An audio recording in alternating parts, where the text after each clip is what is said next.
Hi guys, welcome to Kavali Amma in Saudi. We are making easy, yummy snacks recipe for weight loss.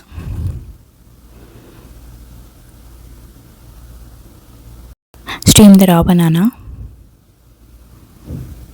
peel the skin, mash the banana,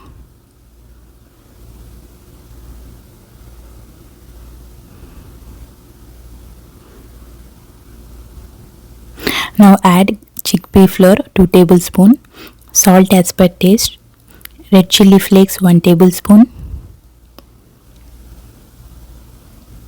cumin powder half tablespoon.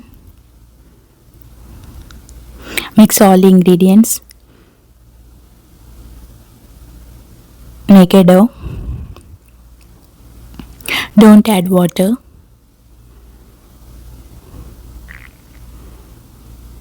Make small size balls. Press like vadas. Air fry for 200 degrees for 10 minutes on both sides. Apply oil optional. Now it's ready to serve. So easy to make, yummy in taste. If you guys like my videos, please like, share and subscribe. Press bell icon whenever I upload new video. Get notified. Thanks for watching. See ya. Bye.